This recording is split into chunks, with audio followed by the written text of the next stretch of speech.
Dok, Ya, maaf dok, kenapa? saya mau tanya dok, masalah hasil tes yang kemarin dok. Oh, tes HIV. Iya dok. Dengar ya, tes HIV itu harus 3 kali dan setiap bulan. Tes pertama kamu reaktif atau orang awam bilangnya positif. Tes kedua positif, tes ketiga positif. Jadi 3 kali kamu tes positif, tegak diagnosis kamu terinfeksi virus HIV. Gak mungkin dok, saya tuh udah berhenti lama. Saya kena dari mana dokter? Ya, kamu mungkin waktu pakai narkoba, pakai heroin itu jarum suntik ya, kamu sharing needles gitu sama temen yang sudah kena HIV. Gak mungkin, dokter pasti bohong sama saya. Saya gak mau kena HIV dok. Saya nggak bohong, 3 kali dites kamu positif maka tegak diagnosis. Bapak Ibu, untuk kepentingan seminar dan kepentingan bersama, saya mau cerita dan ini atas kerelaan Mbak Adel dan keluarganya. Mbak Adel adalah seorang ODA, ODA singkatan, orang dengan HIV AIDS. Di tubuh Mbak Adel ada virus HIV yang merusak daya tahan tubuhnya. Memang HIV menular tapi tidak menular lewat salaman atau memeluknya, atau minum 1 gelas bersama, atau toilet umum bersama dipakai, tidak menular. Menular kalau Mbak Adel pakai suntikan, kemudian saya langsung juga pakai suntikan itu. Kenapa? Virus itu ada di darah.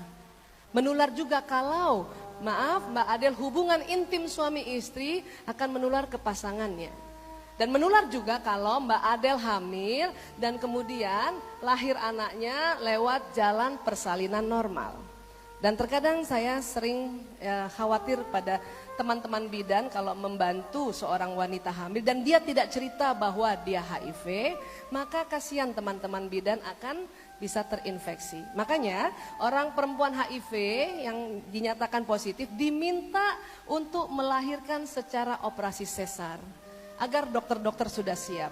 Baju berlapis-lapis, handscoon berlapis, ya, sarung tangan, pakai kacamata yang selebar ini sehingga waktu menolongnya tidak terciprat darah.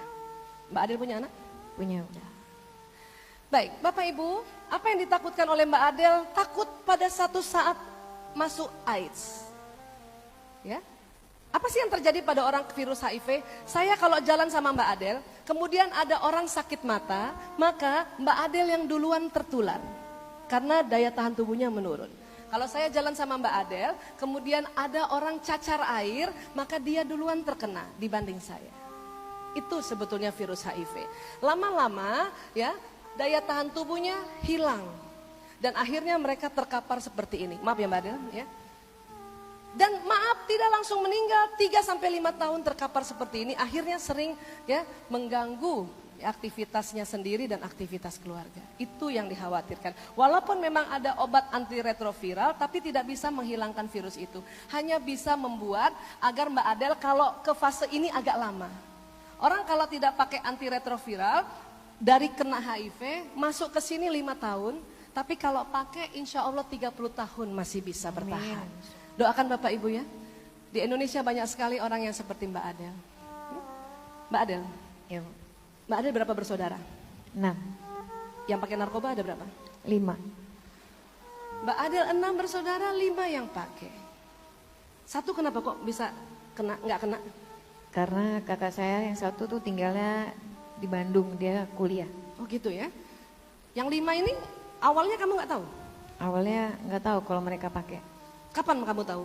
Taunya pas lagi bokul di tempat BD. Bokul tuh beli ya, bahasa Iya, Bu. sana ya. Bahasa selengeannya narkoba ya, bokul ya. Baik, sekarang 5 kondisinya bagaimana? 5 sudah pulih Bu. Termasuk kamu?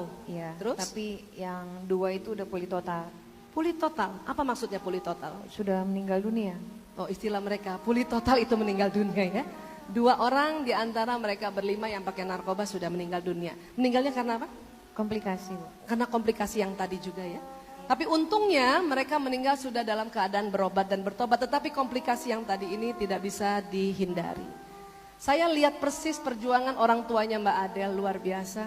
Ibunya tidak tahu mau bilang apa, 5 anaknya Masya Allah. Dia pindah rumah terlambat, kenapa?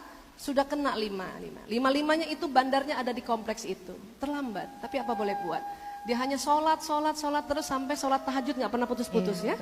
Akhirnya terselamatkan 5 tapi 2 tidak bisa terselamatkan karena komplikasi.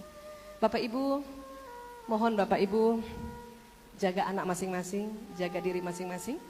Bapak Ibu mesralah antara Bapak dan Ibu agar anak-anak nyaman di rumah. Kalau sudah kayak mereka susah sekali. Untung kalau bisa berobat seperti ini dan bertobat. Tapi kalau seperti tadi overdosis dan sebagainya, waduh kami susah sekali melihat perkembangan masa depan mereka. Bapak Ibu terima kasih.